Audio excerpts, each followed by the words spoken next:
datang di video contoh penggunaan lesson activity di Live Unpad terbaru. Pertama-tama, pastikan Bapak Ibu telah mengaktifkan edit mode yang berada di kanan bawah halaman. Kemudian, Bapak Ibu dapat menambahkan activity or research. Di sini, Bapak Ibu dapat langsung mencari fitur lesson. Setelah itu, kita klik fitur lesson ini, maka akan muncul tampilan depan yang dimana dapat mencantumkan nama dan juga deskripsi dari materi. Di sini saya contohkan, di nama ini saya akan mencontohkannya sebagai lesson 1 dan deskripsinya saya hanya mengetik titik-titik saja. Kemudian karena di akhir nanti akan ditambahkan fitur kuis setelah materi, Bapak Ibu dapat mengedit penilaian di section grade yang terdiri dari maximum grade, lalu grade kategori, kemudian grade to pass, lalu di sini grade to pass-nya saya akan mencontohkan nilai minimal lulusnya 70, lalu practice lesson, dan juga retake load yang dapat Bapak Ibu sesuaikan. Setelah itu kita klik Save and Display. Inilah hasil display atau tampilan depan yang telah Bapak Ibu buat sebelumnya. Untuk menambahkan materi, kita klik bagian lesson dan klik Add a Content Page. Maka akan langsung diarahkan ke halaman pertama untuk materi pertama yang terdiri dari page title dan juga page content untuk menuliskan isi materi. Di page title ini, saya akan mencontohkannya dengan materi 1 dan page content ini merupakan isi dari materi 1. Kemudian Bapak Ibu dapat scroll, kita masuk ke section content 1 yang dimana saya akan membuat halaman kedua untuk materi kedua. Sehingga di sini di bagian description saya akan menuliskan next. Dan untuk jamnya, saya akan mengubah menjadi next page, lalu kita klik save page. Selanjutnya kita membuat materi kedua di halaman kedua. Di sini Bapak Ibu dapat klik di bagian add a new page, diubah menjadi add a content page.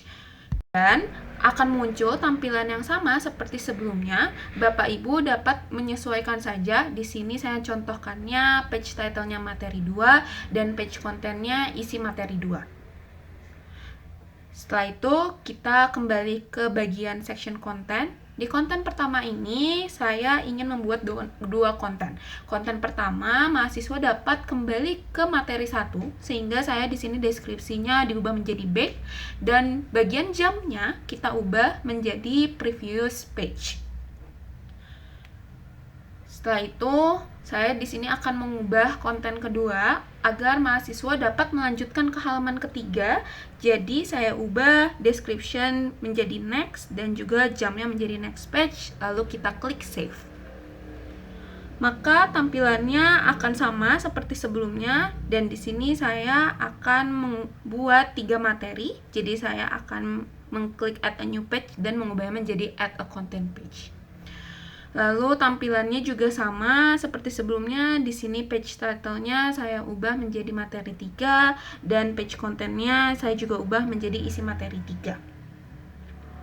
Kita kembali ke bagian konten. Di sini konten pertama saya menginginkan deskripsi sebagai home dan jamnya menjadi disesuaikan dengan halaman pertama agar mahasiswa dapat kembali ke halaman pertama. Lalu di konten kedua, saya akan mengubahnya menjadi back agar mahasiswa dapat kembali ke halaman sebelumnya. Sehingga bagian jamnya saya mengubah menjadi previous page. Lalu di konten ketiga, saya ingin melanjutkan untuk membuat halaman baru sehingga deskripsinya next dan jamnya menjadi next page. Lalu kita save. After materi ketiga, saya akan membuat kuis sehingga saya akan mengubah di materi ketiga itu di add a new page, mengubah jadi add a question page. Di sini, Bapak dan Ibu dapat memilih tipe kuis yang diinginkan. Di sini saya akan mencontohkannya sebagai kuis true or false. Lalu kita add a question page. maka akan muncul halaman kuis. Di sini Bapak Ibu dapat mencantumkan judul kuis. Di sini saya contohkannya kuis 1 dan page konten yang berupa pertanyaan pada kuis materi sebelumnya. Kemudian kita dapat scroll ke bawah ke bagian correct response yang dimana ini merupakan jawaban yang benar. Saya di sini mencontohkannya sebagai true dan pastikan untuk mengisi correct answer jam dan correct answer score. Di sini correct answer jamnya saya akan memilih next page. Kemudian kita ke bagian section jawaban yang salah.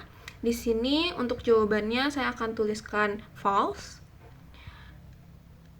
Dan kemudian saya akan mengubah wrong answer jamnya menjadi next page. Kemudian kita klik save page. Terakhir, saya akan menambahkan kuis kembali, namun berbentuk esai, sehingga kita klik add a new page ini menjadi add a question page kembali. Lalu di bagian select a question type, kita pilih esai. Lalu kita klik add. Dan tampilannya akan seperti ini. Bapak Ibu dapat melengkapi page title dan page content, yang dimana page title ini judulnya saya tulis esai 1 untuk sebagai contoh. Lalu page content ini sebagai pertanyaan esai yang nantinya akan diberikan kepada mahasiswa. Lalu pastikan jamnya menjadi next page dan sesuaikan untuk score. Lalu kita save page. Setelah selesai, maka akan tampilannya seperti ini. Kemudian di sini saya akan menonaktifkan edit mode sehingga nantinya akan menjadi tampilan untuk mahasiswa. Berikut tampilannya. Di sini ada lesson 1 berserta deskripsi yang telah kita masukkan, ada materi 1, isi materinya, dan kita klik next. Kemudian ada materi kedua dan isi materi kedua, ada konten 1 berupa back dan konten kedua berupa next. Lalu kita klik next. Lalu terdapat materi ketiga, ini isi materi ketiga, ada 3 konten, home, back, dan next. Lalu jika ingin melihat, kita klik back, maka akan kembali ke materi 2. Lalu kalau kita klik next, maka akan lanjut ke materi ketiga sesuai dengan deskripsi yang telah Bapak Ibu sesuaikan tadi. Lalu kemudian kita ke next bagian kuis, yang dimana ini kuis true or false. Dan di sini saya menjawab true dulu, lalu kita submit, kita next. Lalu setelah itu akan ke section pertanyaan esai yang telah kita buat sebelumnya. Di sini saya isi jawabannya, kemudian kita submit.